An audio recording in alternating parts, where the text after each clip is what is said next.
tarde, pessoal. Hoje a nossa aula é sobre condições para a vida na Terra. Bom, nós sabemos que existem vários outros planetas, certo? Nós sabemos que alguns deles são até parecidos com o nosso planeta, mas, de acordo com os nossos conhecimentos, somente há vida no planeta Terra.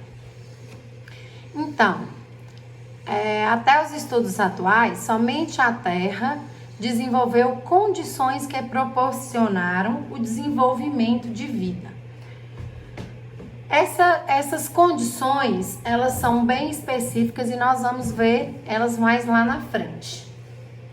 Essas condições são relacionadas com a biosfera. O que é a biosfera? O conjunto dos seres vivos e dos elementos não vivos, ou seja, do ambiente. O conjunto de água, de atmosfera, né? Da proteção que a camada atmosférica nos proporciona aqui no planeta, da quantidade de calor que ela permite entrar, da quantidade de calor que ela mantém aqui no nosso planeta. E é esse conjunto dos seres vivos e do ambiente que fez com que o nosso planeta desenvolvesse a vida. As condições para a existência de vida na Terra. Então, além da biosfera, né, do que eu já falei, sobre a questão do calor, sobre a questão da Terra ter vida, dos elementos vivos e do ambiente, outras condições mais específicas estão aí agora, ó. A primeira, distância entre a Terra e o Sol. Então, a Terra, ela está na distância perfeita. Por quê? Porque ela não tem nem calor de mais e nem calor de menos. Então, ela está no lugar certo, né? Outra coisa, esse lugar certo propiciou que o nosso planeta tivesse as camadas atmosféricas que ele tem. Além das camadas atmosféricas, por conta dessa distância exata entre a Terra e o Sol, vai existir as camadas atmosféricas, e por causa das camadas atmosféricas, o nosso planeta vai ter uma temperatura média que proporciona o desenvolvimento da vida. Um planeta quente demais, como Mercúrio, ou um planeta frio, como Júpiter, Saturno, não vai ter condições de sobrevivência das espécies, né? Então, é fundamental essa temperatura, nem quente demais, nem fria demais. E o terceiro fator aí, que é essencial para a vida na Terra, é a presença de água no estado líquido.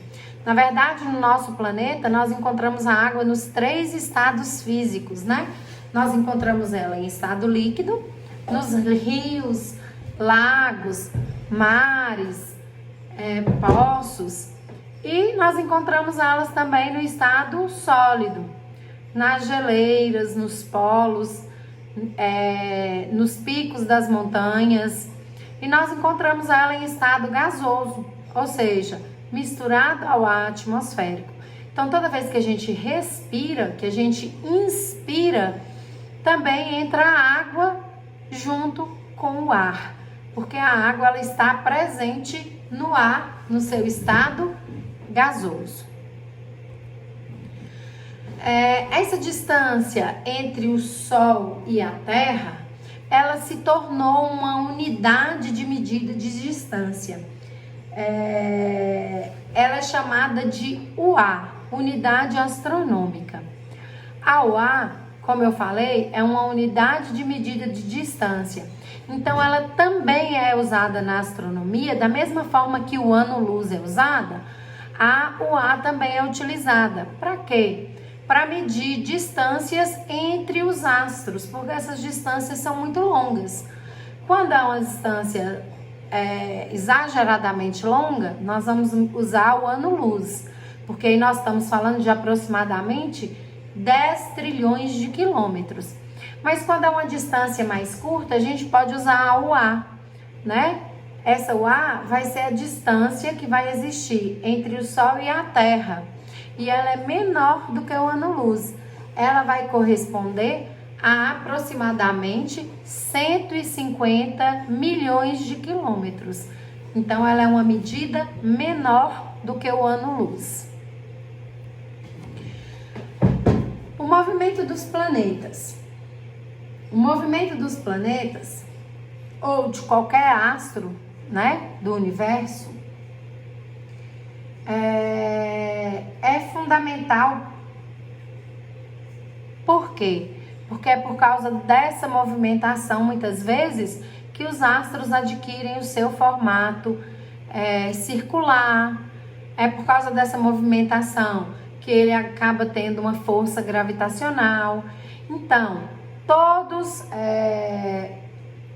os astros, né, que compõem o sistema solar, e mesmo fora do sistema solar, eles vão se movimentar. Aqui no nosso estudo, nós vamos falar de 2 tipos de movimentação.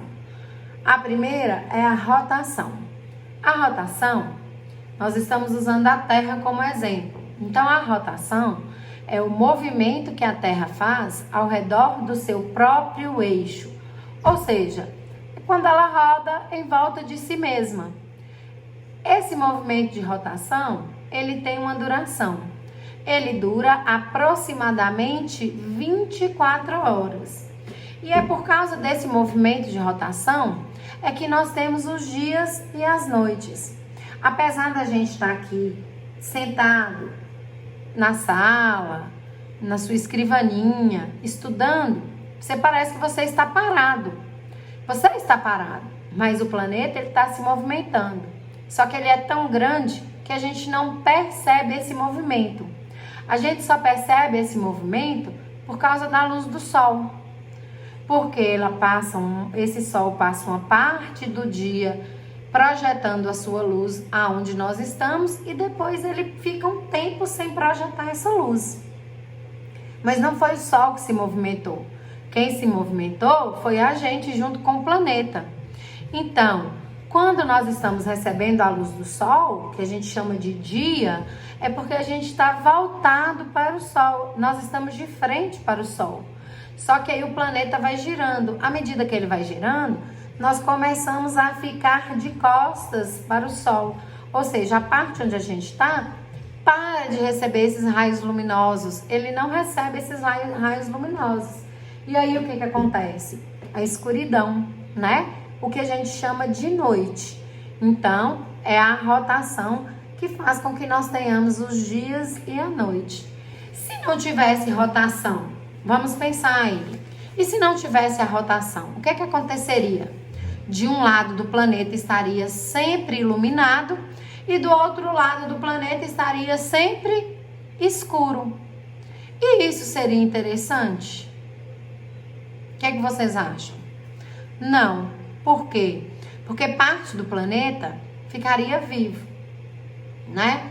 Nessa parte iluminada, as plantas conseguiriam fazer fotossíntese, e aí os herbívoros iam conseguir se alimentar das plantas, o carnívoro dos herbívoros, e ia existir a vida.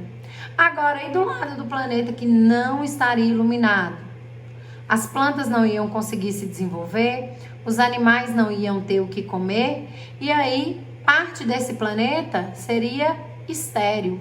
Estéril é a mesma coisa de morto, né? Então, a rotação ela é fundamental para a vida no nosso planeta Terra. O outro movimento que os astros, os planetas fazem, é um movimento chamado de translação. O movimento de translação é quando a Terra, atraída pela força gravitacional do Sol, mantém uma rota ao redor do Sol. Então, a órbita da Terra, que é essa rota, ela é constante ao redor do Sol, né?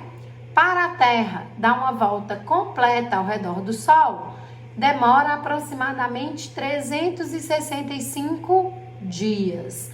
Ou seja, o que a gente chama de um ano. Cada vez que você faz aniversário, significa que a Terra deu uma volta ao Sol desde que você nasceu. Se você tem 11 anos, desde que você nasceu, a Terra já deu 11 voltas ao redor do Sol. Interessante pensar assim, né? Só que essa movimentação da Terra ao redor do Sol, ela vai ter também uma outra finalidade. Não sei se finalidade é a palavra correta. Vamos dizer que uma outra ocorrência que vai acontecer porque o planeta deu uma volta ao redor do Sol são as estações do ano. O que são as estações do ano? Primavera, verão, outono e inverno. Em alguns lugares, essas estações do ano, elas são mais marcantes. E em outros, elas não são tão marcantes assim, não. Por quê? Por causa da posição do Sol e da posição da Terra. A Terra, ela não está exatamente de frente ao Sol. Ela fica um pouco lateralizada, ou seja, um pouco inclinada. E por causa dessa inclinação, que a gente chama eixo da Terra, que você pode ver em vermelho, esse eixo da Terra, tá vendo? Ele não tá certinho, ele é meio lateralizado, ele é um pouco paralelo. A gente fala que a Terra tem o eixo inclinado. E essa inclinação é que é responsável pela formação das estações do ano. Como assim? Pensa aí nessa Terra girando, fazendo tanto a rotação quanto a translação. E aí o que acontece? Alguns pontos dela vão receber mais luz solar, por isso elas vão ser mais quentes. Outras vão receber menos luz solar e aí elas vão ser mais frias. Em alguns momentos, a Terra vai ficar menos paralela e aí ela vai receber luz solar de forma igual ou quase igual em toda a sua superfície. Quando ela recebe de forma igual ou parcialmente igual em toda a sua superfície de luz solar, nós falamos que estamos na primavera e no outono, que são estações que não são nem quentes demais e nem frias demais. Quando essa Terra está bastante inclinada em relação ao Sol, parte do planeta vai receber bastante luz e outra parte vai receber menos luz. A parte que vai receber menos luz, nós vamos falar que está no período de inverno. E a parte que vai receber bastante luz está no período de verão. O verão é muito quente, o inverno é frio, né? Então é por isso, por causa do eixo de inclinação e da translação, é que nós vamos ter diferentes estações do ano. A Lua. A Lua fica lá no céu à noite, muitas vezes ela até clareia bastante, né? Mas a Lua, ela é um astro iluminado, né? Ela não é luminoso. As estrelas são astros luminosos, elas emitem luz. A Lua, ela é iluminado, ela recebe a luz do Sol e reflete como se fosse um espelho. A Lua é o satélite natural da Terra. Na verdade, o único. A Terra só tem um satélite natural. E esse satélite natural, ele é bem menor do que a Terra, mas ele está bem próximo da Terra. E por causa dessa proximidade, a nossa Lua vai ter grande interferência nas águas da Terra, principalmente nos oceanos, porque vai ser mais perceptível. Então, a Lua, ela tem uma força gravitacional, só que a força gravitacional da Terra é maior. Só que a Lua vai ter essa força agindo em cima das águas. Então é por isso que às vezes quando a gente está na praia, o mar está lá longe, começa a ficar a tardezinha, parece que o mar vai se aproximando, não é verdade? Às vezes chega até onde você está e você tem que mudar de lugar. Essa movimentação de água nós chamamos de maré alta e maré baixa. E quem é que faz essa interferência é a Lua. Então a força gravitacional da Lua, ora, afasta a água, né, da parte das praias, outra hora ela encosta essa água perto das praias, tá certo? Fazendo com que haja as marés. O movimento constante das marés, às vezes, revela parte, né, da biodiversidade do mar. Quer dizer, deixa parte dessa biodiversidade exposta quando essa maré baixa. Quando ela sobe, ela esconde novamente essa biodiversidade. Por conta desse movimento constante das águas, né, dos mares, ajudou muitos cientistas, estudiosos, pesquisadores a estudar os seres que viviam nessa praia e a comparar os seres de hoje com os seres de antigamente. E com isso, eles chegaram a que conclusão? A que provavelmente a vida no nosso planeta surgiu realmente na água e só depois essa vida acabou vindo para o solo, né? Os seres que hoje não vivem mais na água.